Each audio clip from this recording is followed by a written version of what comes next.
4 in 10 people believe in ghosts. Over a third of people believe intelligent life exists outside of Earth. 43% of people believe demons exist. There are unexplained phenomena happening daily around the globe, and we are here to talk about it. Your portal into UFOs, paranormal, cryptids, the supernatural, the mysterious, the unknown. I see you. This is Beyond the Radar, and this is your host, Humanoid Tom Conway. Welcome, everyone, back to another episode of Beyond the Radar, your paranormal news program. We are broadcasting live on the United Public Radio Network and the UFO Paranormal Radio Network, 105.3 FM on the Gulf Coast and 107.7 in New Orleans. Or streaming, of course, from the UPRN Facebook page or YouTube page, and, of course, Beyond the Radar's Facebook and YouTube page. We are also on Roku TV. Check out our archives there as well, or subscribe to Beyond the Radar's podcast on Spotify for past shows. And today we have a wonderful show for everyone today. I am so excited to get into this. Big news has dropped from AARO, or the All Anomalous Research Organization, controlled by, the United States government. And on it, some very, very big things have come out. And for us and for you, my loyal listeners, my true, no bullshit thinking Americans, we have a lot of things to go over because a lot of this just doesn't sit right with myself. It doesn't sit right with everyone else. And there's a lot of things going on that we need to talk about because, listen, I'm a smoke and fire kind of guy. Where there's smoke, there's fire. And there's a lot of smoke here, and they're trying to pull the wool over our eyes, just like they do on everything else, what we're eating in today's food, vaccines, you name it. They're trying to pull the wool over our eyes because they believe we are stupid. So we are not stupid. Collectively, we can really affect change. And I'm here to educate the masses, as you would, and to open up this document, take a deep dive, and tell you, my loyal listener, my smart thinking American, what this all means. So without further ado, let's jump into this document. Okay. So real quick, the United States government, the Department of Defense, they thought we are unintelligent, I should say. They thought they could bury this. They thought that we could just they could just leak this document wherever they are, and we aren't going to do anything about it. Basically, we aren't going to do anything. It doesn't matter. It doesn't care. We don't care. Well, the problem is nowadays has increased the platform tremendously, and we are able to talk to you directly here from wherever I am to wherever your listening ears are and get a conversation started about what's really going on when it comes to paranormal research and UAPs, UFOs, and that sort of thing. There, if many of you haven't seen, Tucker Carlson was on the Joe Rogan podcast, and this is where a lot of this stuff came to light. Real quick, a senior official had texted Tucker before he went on and said things that he was sworn to secrecy, things that he had been monitored for his whole, professional military career for, are now being exposed. Theories and research of human consciousness anomalies, which we'll catch on to later here. UAP retrieval programs, a lot of stuff that was told to us that doesn't exist. Well, it just got declassified and dumped last month. So let's get into a little bit of this. First thing that I wanted to mention to everyone is, I might be throwing around some larger words and larger program words. So they do have some abbreviations.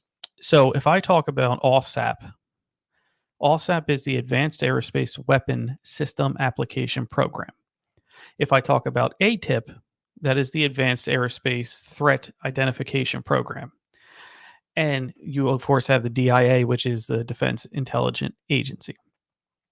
So, first things first, they dumped this report out onto us and a whole bunch, 50, 60-page documents about nothing, basically. They throw this all out there to tell you, oh, these don't exist. We haven't found any evidence of UFOs. We haven't found any evidence of crash retrieval and not human biologics and things like that. Well, the base person is going to look at that and argue with you, me, and whomever that, oh, well, see, there's nothing. They don't have any evidence. Well, we're the read the pages kind of people who believe in this stuff. We read every single thing that comes out. And I am here to do that for all of you.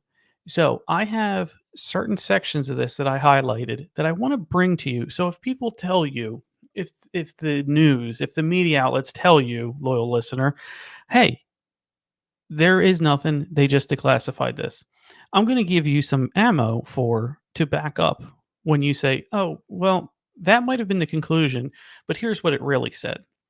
So, a lot of this is talking about our ATIP and ALSAP. Now, real quick, at the discretion, and I'm going to read this as a quote, at the discretion of the Senate Majority Leader Harry Reid, in the Defense Appropriations Acts of fiscal years 2008 to 2010, 22 million was given to the DIA, or the Defense Intelligence Agency, to access long-term and over-the-horizon foreign advanced aerospace threats to the United States. Now, ladies and gentlemen, that doesn't mean just Russian planes or Soviet planes, Chinese planes, things like that. This means every single thing in the skies. So they were granted 22 million to acknowledge this. They were given 22 million, and a letter from Senator Harry Reid, who was one of us. He was in Congress, but he did believe in the UFO agenda and the alien agenda. He wrote a letter. This is another quote, requesting that ATIP or ALSAP could be made a DoD or Department of Defense Special Access Program. And Deputy Secretary Lynn declined to do so based on the recommendation of then Undersecretary of Defense of Intelligence James R. Clapper Jr. that such a designation was not qualified to be. So, what does that mean? That means that Harry Reid had petitioned, who is one of us. He had petitioned before this program started that there needs to be a program. You got to start from the foundation. He said there should be a program. Clapper told Lynn that, no, it doesn't need to be a program. We're not going to do this, and called it an ET topic and also ET visitations. And those are in quotes in this. If now you are destroying that right off the rip, right? You are absolutely destroying, because when you theorize and make light and you delegitimize all of this, you are making light of the fact that there is something that our United States government thought that $22 million should go to study. I don't know. That seems awfully odd that you would stop it, especially in this country, especially when we have the most amount of money going to defense, and there is absolutely every single thing that we ever could need in our defense spending go and gets funded for. This isn't. That's really odd to me. Really, really odd. ALSAP and ATIP, they contract with a private sector organization, and this is Bigelow's organizations out in Nevada, also a friend of Harry Reid. They contracted with the private sector organization and produced exploratory papers addressing 12 scientific areas tasked in the contract's statement of work. These scientific papers never were thoroughly reviewed. Interesting. Very, very interesting, everyone. You have scientific areas and new scientific areas to be studied, and you don't feel the need to go ahead and have them peer reviewed, which also, everyone, that delegitimizes this. This makes this obsolete. it means it never was fully worked on. It means it was never fully accomplished. And you can always have that hanging over the head of this project. That's something that we need to keep in the mind for later things coming on. So, when you talk about ATIP, when you talk about all of this stuff going on, you should know from the beginning that the United States government did not take it seriously when they really should. And we're going to get into these segments here. Who remembers Project Blue Book? A lot of you, right? And before I get into it, please, our free text board, text in 484-283-5328. And of course, comment on our lovely streaming channels. Please, we'd love to have you part of this conversation. And the text board has been lighting up in last episode actually. So please continue it going. So segment 2 is Project Blue Book. Now, we all remember Project Blue Book, and there's quite a good show on it. They did a very good job on the History Channel a few years ago, Project Blue Book. It was a little bit glazed over and rushed, and obviously romanticized like Hollywood does, and that's totally fine because they have to make a show. But the real Project Blue Book apparently determined that no UFO reported, investigated, and evaluated by the United States Air Force demonstrated any kind of threat to national security. There was no evidence submitted to or discovered by the USAF that sightings represented a technological development or principles beyond the range of then present knowledge. That says two things to me, America. That says two things to me. That says that the United States did not find a threat in these UFO, or in the typical UFO fashion, unidentified flying object. Didn't find any threat to national security, and that they found there was nothing beyond the present day scientific knowledge. Well, whose scientific knowledge? Whose scientific knowledge is this? My scientific knowledge of today completely differs from a scientist. Or you talk about something in the published works department. Because let's face it, you're working on these crazy things every day. There's things that you have that we have no idea about. So when you talk about present day scientific knowledge, of course that's a blanket answer. That's a cop out answer, because what really you have knowledge of is not being put out there. So when that's not put out there, of course it's easy to say then scientific knowledge. Real weak back out. So they also said that there was no evidence indicating that the sightings categorized as unidentified are extraterrestrial vehicles. And then it leaves just a smidge of a window open in this last quoted sentence. Of the 12,618 sightings in Project Blue Book's holdings, 701 were characterized as unidentified and never solved. In the true traditional way, everyone, of UFOs being unidentified flying objects, those 701, those 701, about 5%, were never, ever figured out. This isn't 1, this isn't 10, this isn't even 100. This is 701 over those years. I know for a fact that number is higher. I know for a fact. I can't prove it, but I know for a fact. And I'll get into a story real quick. One of my co-workers, their father was in the military, and they were in the military during the late 60s, early 70s, when Project Blue Book was going on. And when Project Blue Book was going on, he was a firefighter, and he was in Guam. He told us, this was on our UFOs Over PA meetup group. He came on to tell his story. He told us, I saw things in the Caribbean weekly, some semi-monthly, that he couldn't explain, that were out of the realm of scientific possibility that he had currently, and he had in his knowledge bank. Now you're in Guam, you're in the Caribbean, you have all of this stuff going on. He is in the forefront of everything scientifically and aerospace. And these things weren't in the sky. He was talking about them coming from under the water.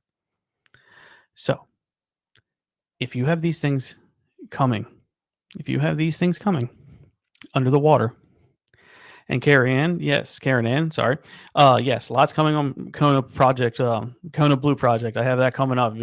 You're beating me to it, but we got a lot to discuss, Karen. So, anyway, he said these things were under the water. These things were flying under the water, coming up out of the water, going the same speed underwater as they were above water. As human physics knows, that's almost impossible without thrust. So what's going on with that? And this is a quote from him. He told us, I was on base when Project Blue Book ended.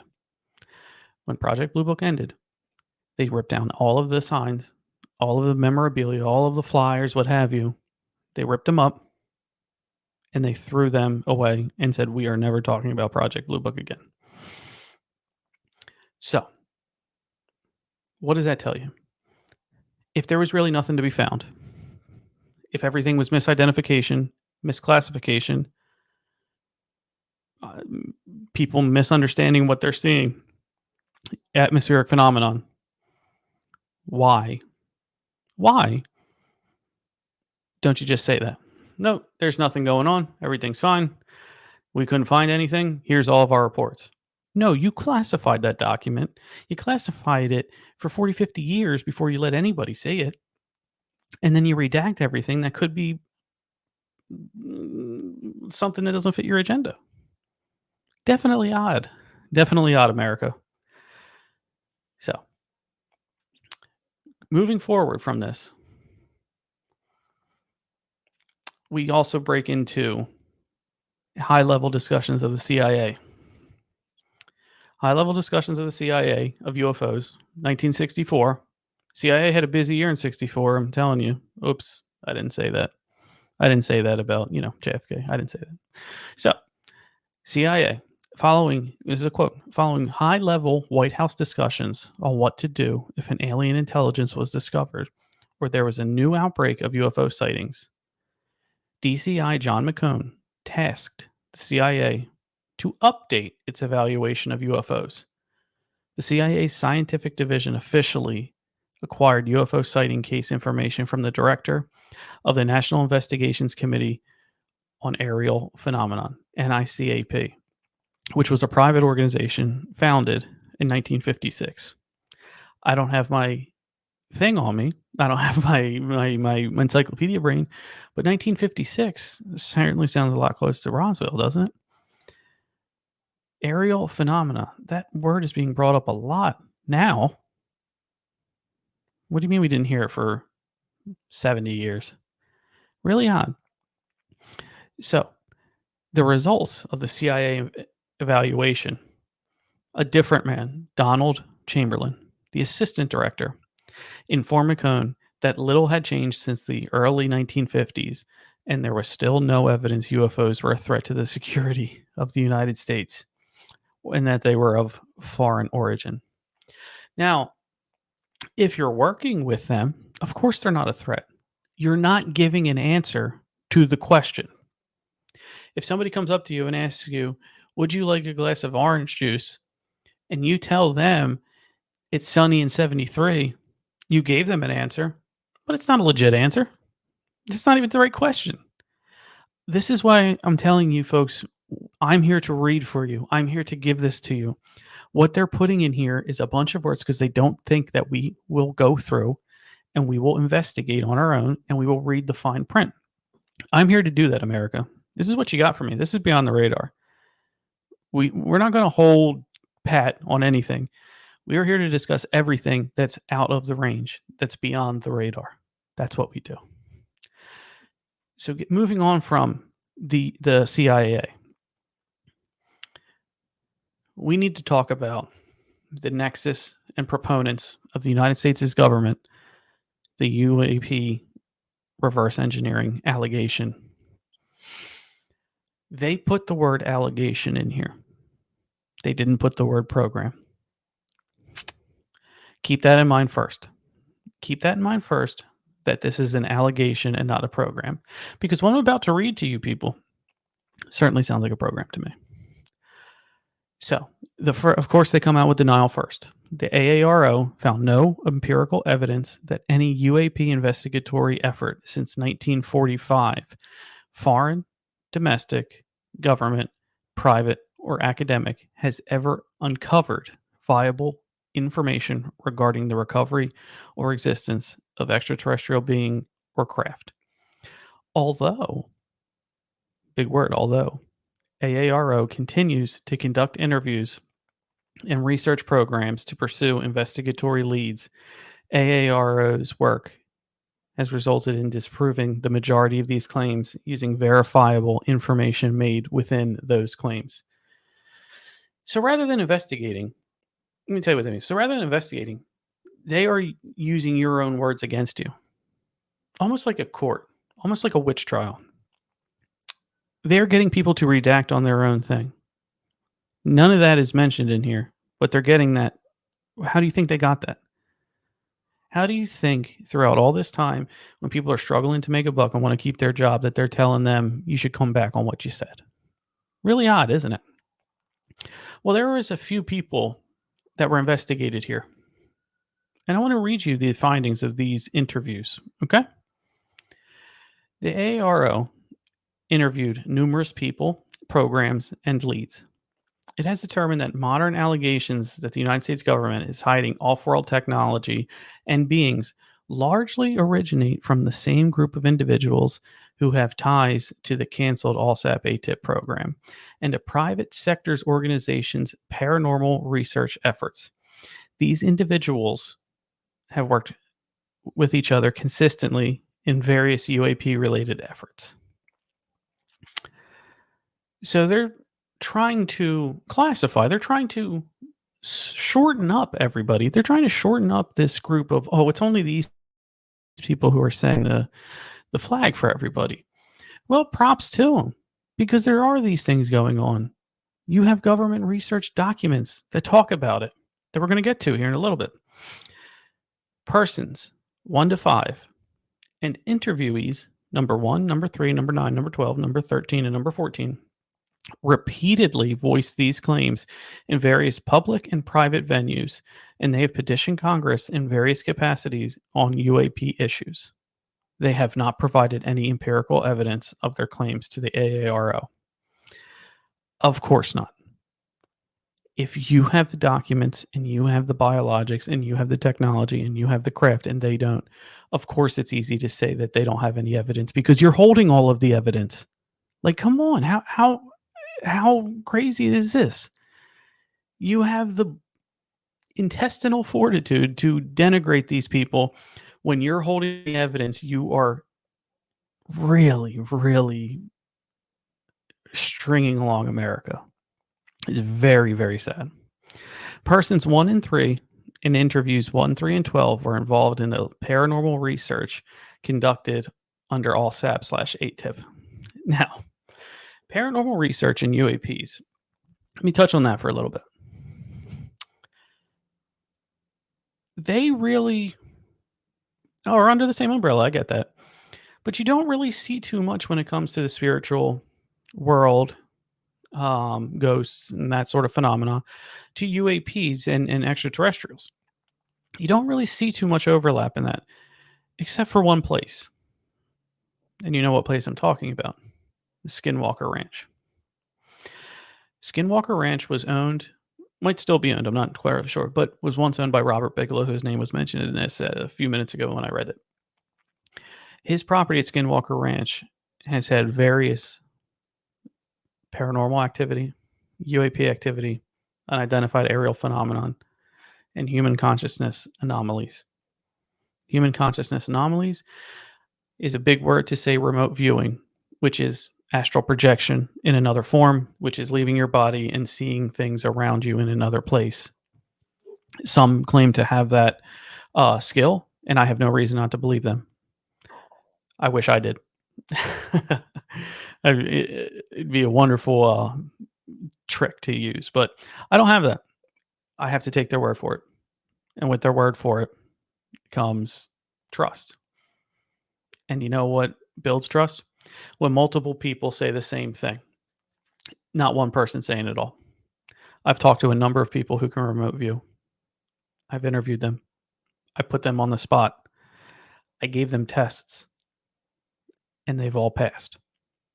I can't talk about anything other than but for me, I absolutely believe it's true because I got somebody telling me down to the wall and the blind and the covers on the windows, the blinds, what color they are, what color my desk was, what the nearest pen to me, what color that was. It's true. These people can do that. I've seen it firsthand. Maybe not all of them, but the ones I've talked to can. So this experiment, which when the government was trying to create a super soldier back in Vietnam, this was also going on, which is not mentioned in here, but remote viewing and human consciousness anomalies have been around for way longer than 2008, 2009, when this is going. They would use these remote soldiers to become in tune with the jungle, basically, long story short, given massive amounts of LSD and drugs to become hyper aware to their higher self. And from that, they would use that to scan the jungles, feel the jungles, communicate, be in touch with the jungle as it was a living thing, and see where there was something that doesn't line up. And when there's something that doesn't line up, it means it's human made. So where a sniper was, where an ambush was, and these people were right most of the time. There's famous stories. Please Google famous stories of remote viewing and people finding pets, people finding humans, people finding downed aircraft, you name it. Please go check it out because it is wonderful. But when you have these human consciousness anomalies, Skinwalker Ranch, paranormal, and UAP, that leads to the one question of what's going on there?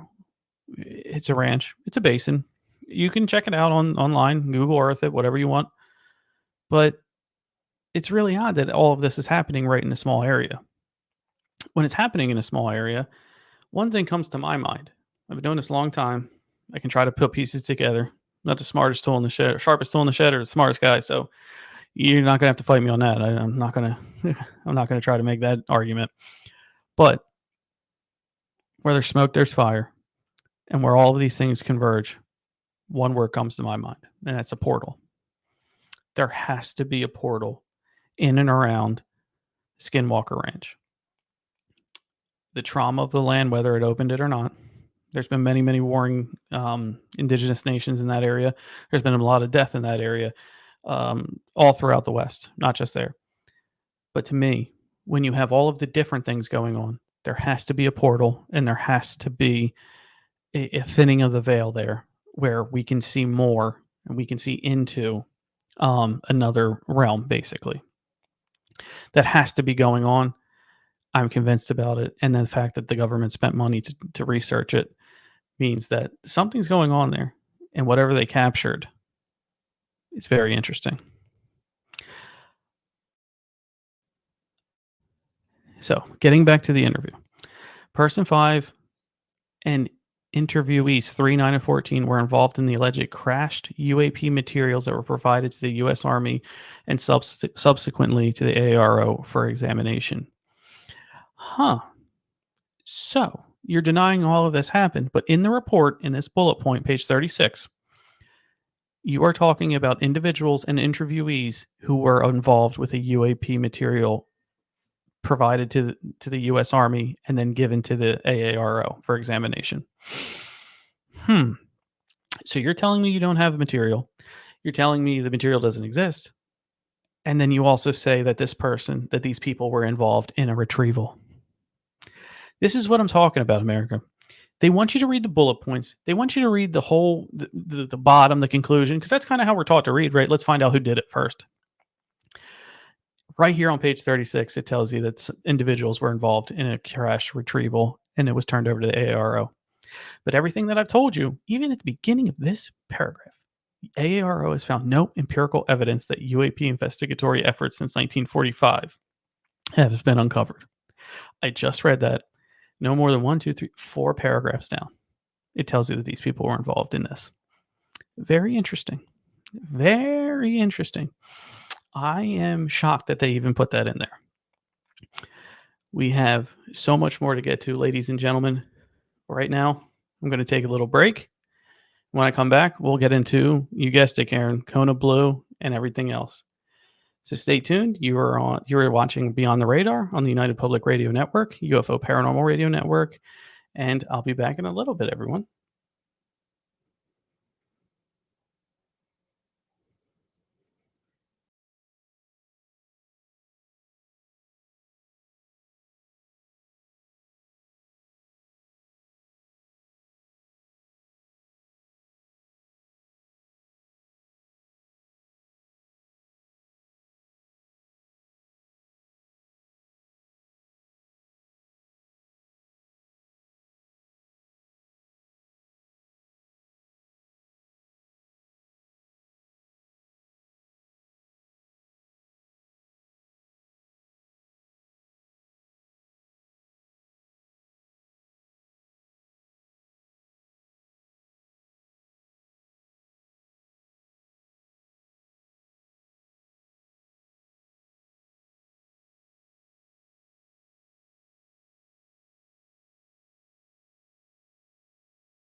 There we go.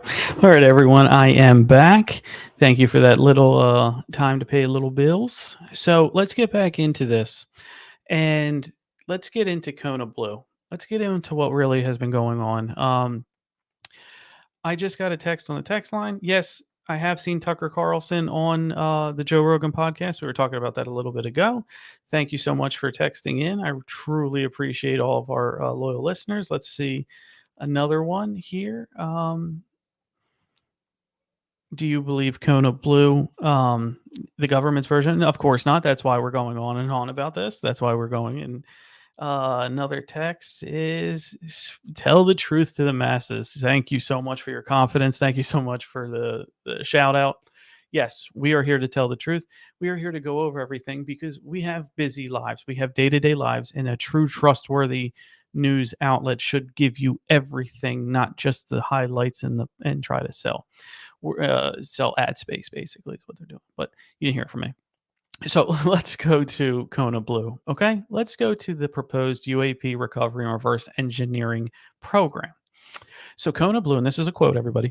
Kona Blue was brought to the AARO's attention by interviewees who claimed that it was a sensitive DHS compartment to cover up the retrieval and exploitation of non-human biologics.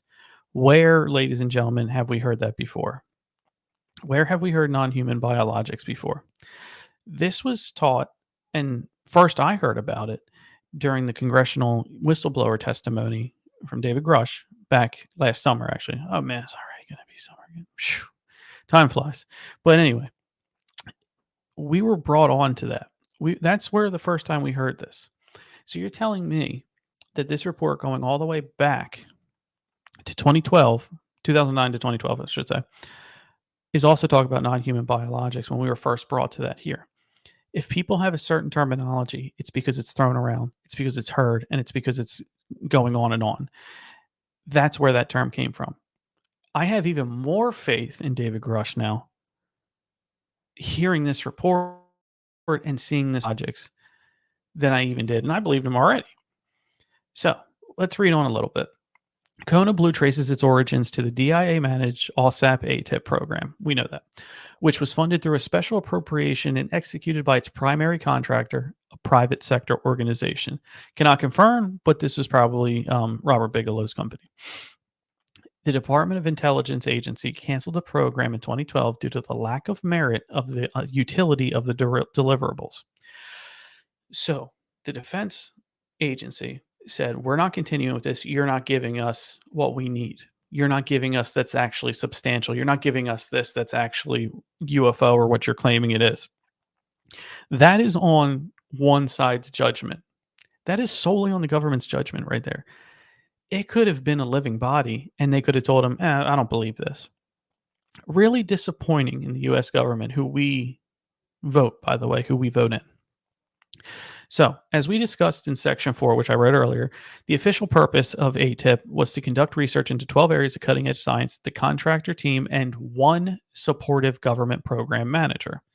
So, this Project Kona Blue now has a government involved, as well as the private, as well as the people who they were saying, oh, these guys always talk about this kind of stuff. Let's not listen to them. So, now you have a government official in there. They conducted UAP and also paranormal research at a property owned by the private sector organization. So reading between the lines again, that's where I thought that this was Bigelow's company. So the paranormal research at the property and the UAP owned at Skinwalker Ranch was tested, was researched, was done. Now, if you've ever been on a paranormal investigation or you've watched shows or you have an interest in it, you know that they don't work on your time. So I would really be hesitant to say, oh, since nothing happened this one time, nothing would ever happen. I'm not entirely sure if that's what happened, but I'm just throwing that out there. So when the Department of Intelligence Agency canceled this program and its supporters proposed to the Department of Homeland Security that they create and fund a new version under a Special Access Program, or SAP. This proposal, which was codenamed Kona Blue, would restart UAP investigations, paranormal research, including human consciousness anomalies. We just heard that from a little bit before, right? And reverse engineering any recovered off-world spacecraft that they had hoped to acquire.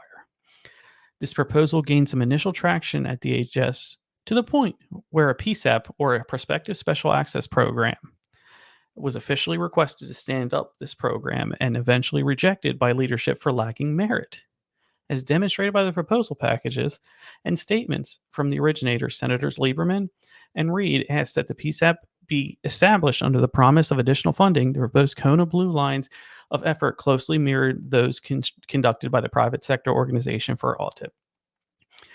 So, Kona Blue, its advocates were convinced, not thought, not believed, it's quoted in here, convinced that the United States government was hiding UAP technologies. And they believed that creating this program under the Department of Homeland Security would allow all of the technology and knowledge of these alleged programs to be moved under the Kona Blue program. So what this was essentially was to get all of that data, all of the material, all of the biologics, all of the tech, you name it, out from under the United States government and taken under the Department of Homeland Security, which would then be moved under the Kona Blue program. So they weren't trying to go do new research. They were just trying to get everything moved out from under. The program would provide security and governing structure where it could be monitored properly by congressional oversight committees. So that's fair. If you're doing work for the government, you should probably have some oversight. I don't think any one of us would have that big of an issue if there was some oversight on the committee, so long as the material was moved out from underneath. The belief was a foundation for Kona Blue, and based on the proposal documents of several interviewees who have provided the same information to the AARO and Congress, the Oral History Initiative section of the Kona Blue program was developed.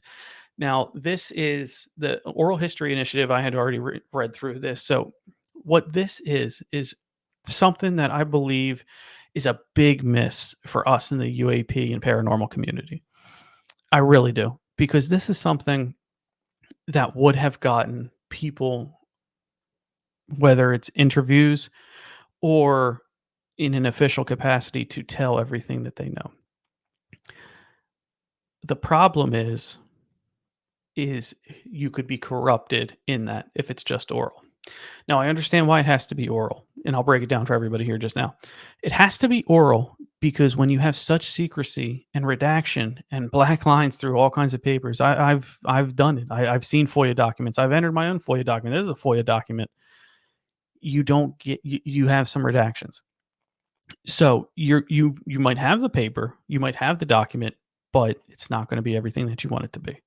The oral history, since you wouldn't have a black line through over somebody's mouth or tape or anything like that, you'd be able to tell them. You'd be able to get information from high level officials. High level officials. Here's who these officials would have been.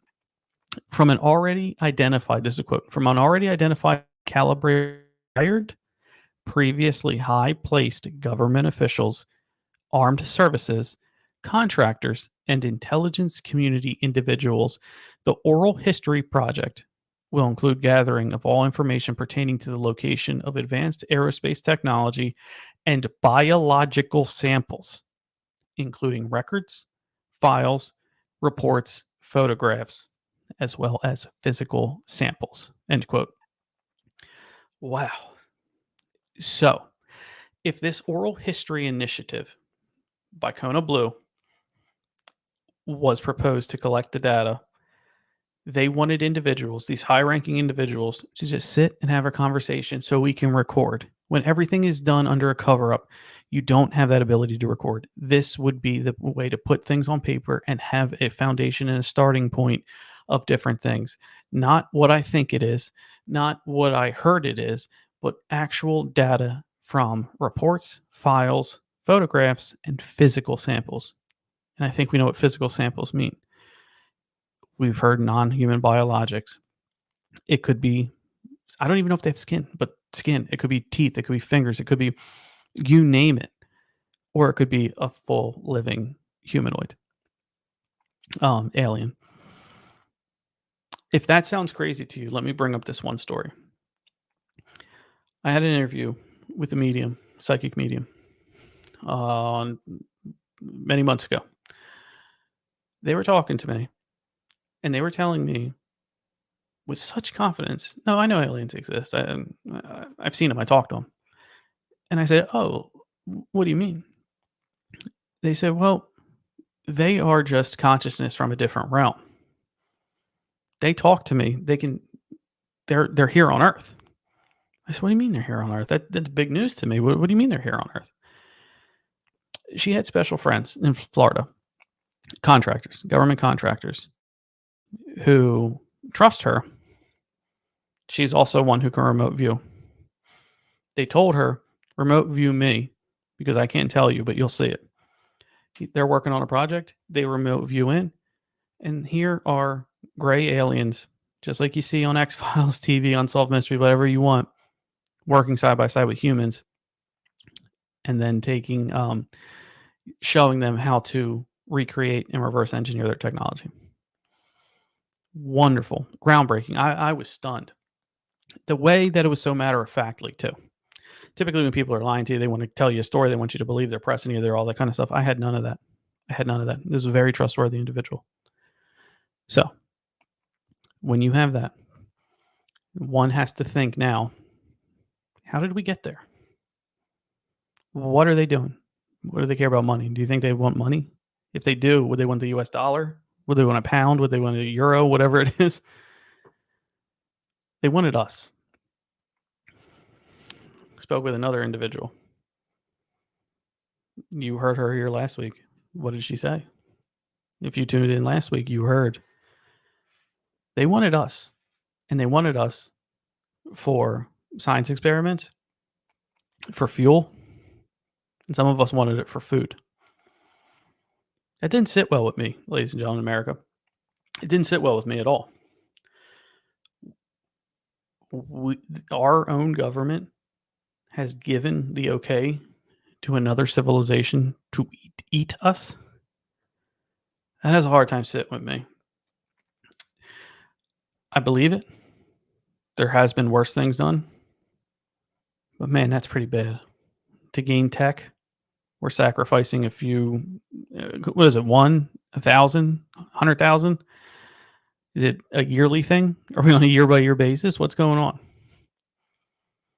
So rather than dive into that whole mess, I'll keep going. Kona Blue was not reported to Congress at that time because it was never established as a SAP. Therefore, it did not meet the threshold for congressional reporting. However, Department of Homeland Security and the Department Secretary of Defense provided a congressional notification concerning the program when it was identified in the spirit of transparency. So here, I'll help you out. Don't worry about it. I'll help you out. In the spirit of transparency, what a joke, ladies and gentlemen. So we have all of these things going on with Kona Blue. We have declassified documents now. We have an amazing document list here, an oral history initiative. Do you think these high intelligence people were the first time these were contacted? No. I guarantee they were contacted plenty, and I guarantee they want to have a story to tell. But money talks. And a lot of these retired people probably have a pension. They probably have a lot of money saved up. They probably have a lot of money that should be coming to them or their families. And I guarantee you that was threatened. I absolutely guarantee that was threatened.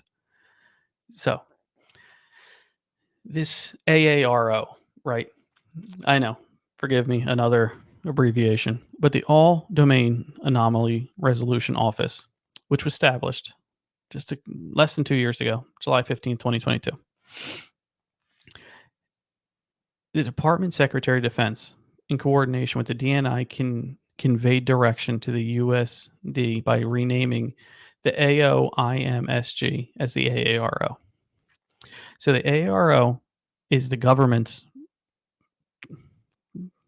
foundation, office, whatever you want to call it, to research UAPs.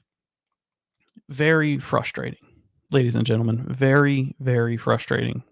Because if you put your own thing out there, you can make your own decisions.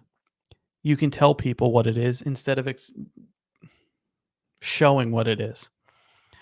I have on good authority that those naval videos, the tic-tac, the ball above the water, all that kind of stuff, that was on major news outlets and very blurry, were blurred for us.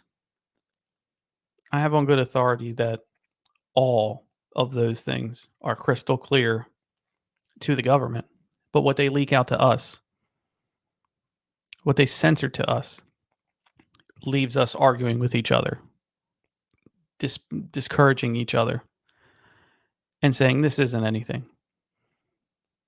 I believe the government has to disclose to us these things. But when they put it out in such different ways, they don't have to tell us we're wrong. We do a good job of doing that to each other. I say this every podcast I get. Every podcast, every radio show, everything that I'm on. We in our, because we need to come together and only push real evidence. Now, what does real evidence mean, Tom? Well, what I mean is you can take a look at something and know if it's CGI'd. You can take a look at something and know where it was and what it was done. You have Beyond the Radar's website where you can post your pictures, your information, your sightings. You have MUFON. You have other organizations out there where you can put this out at. And we need the credibility to be there from us, because if we can't be credible to each other, we have no shot outside. So That was my soapbox there for that.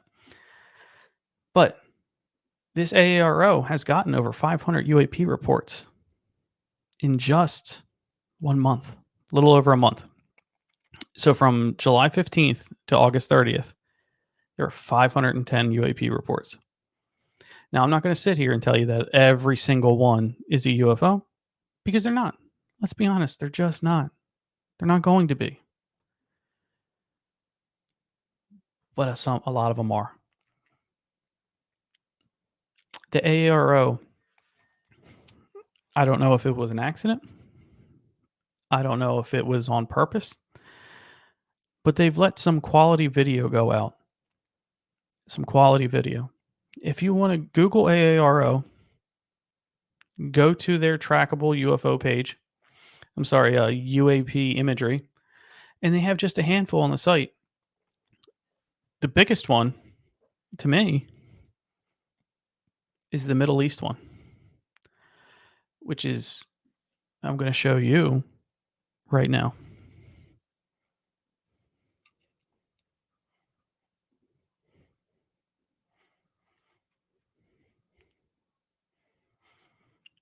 Watch this, ladies and gentlemen.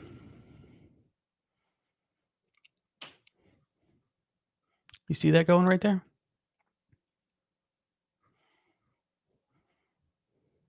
Changing direction, being tracked, hovering, moving faster than any other craft in the area.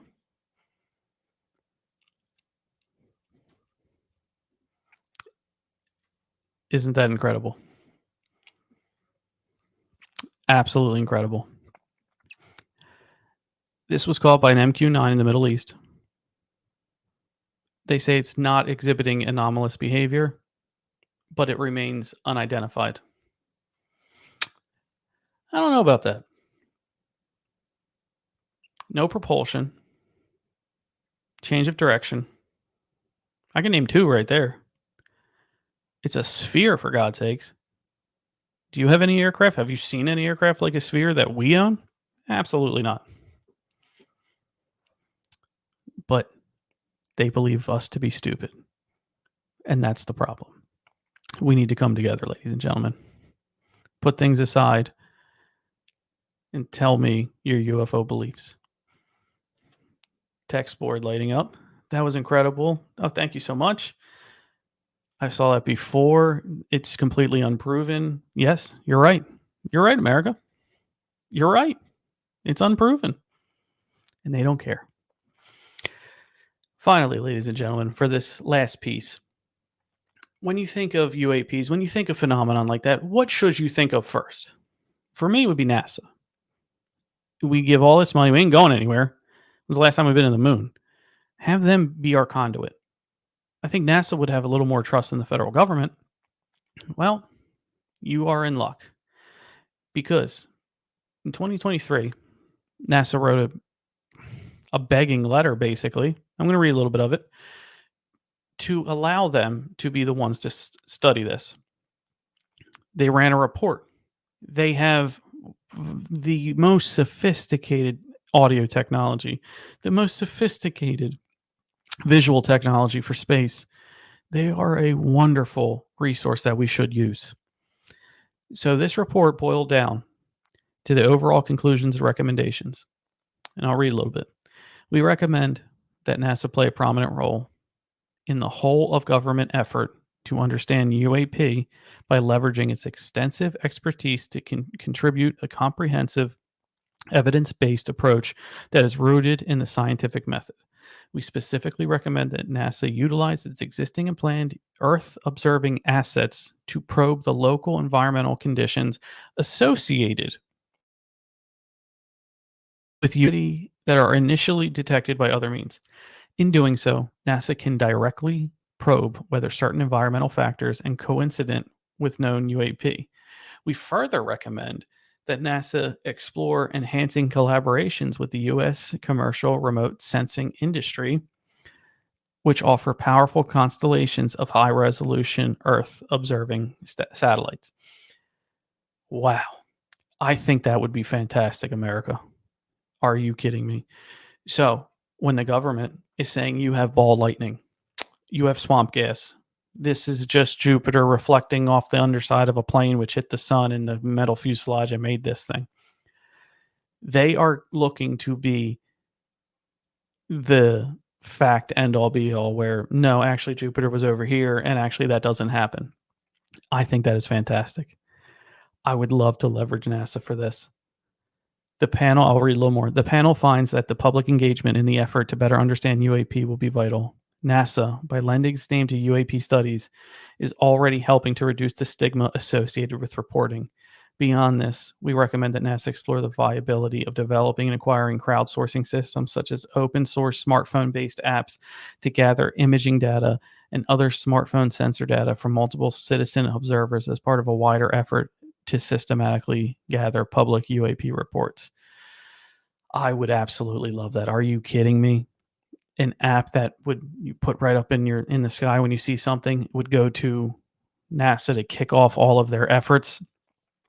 NASA lending their name and smartphone based apps and crowdsourcing systems, we would be able to actually document all of these things in real time and have a true map of where these things are going on. When you look at MUFON data, when you look at the National UFO Reporting Center, you will find that when something gets reported in a town, it's often reported multiple places. What I mean by that is if you live in this big city, let's say Los Angeles, and you see it on the suburbs and you see it a little further out, these things are high up in the sky. You're going to see this from a bunch of different towns. You find that in this data, you find that it's not a one off. One offs are hard to believe. They are. I'm sorry. They just are. How are you telling me that nobody was looking up in this big city? It's hard to believe. I don't care if you have data. I don't care if you have, that you need, when you have these things backing up and when you have the ability of 10, 15, 20, or even thousands of people saying the same thing, you completely shut down the way that the government is. You completely shut down the secrecy and you spread light and you shine light on things that are absolutely dire to us to grow as a civilization. In conclusion, I'll read here.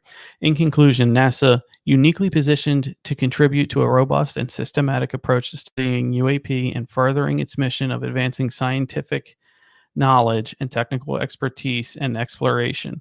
When considering the above recommendations and according to budget priorities, NASA should leverage its core capabilities and expertise to determine whether it should take a leading or supporting role in implementing a given recommendation. The positioning of NASA's role should be further situated within the context of a broader whole of government approach to understanding UAPs. They convinced me. They convinced me, everyone. I'll tell you that. NASA should be a part of this. They have wonderful resources. There's a lot of things that they could bring to the table. What AARO should not be is controlled by the government, is an area where we can't report anything on our own, is an area that you need to have more oversight. That's why part of me wanted to put our sightings map on beyondtheradar.net. I'm sorry, beyondtheradar.com. Please check it out, beyondtheradarnews.com.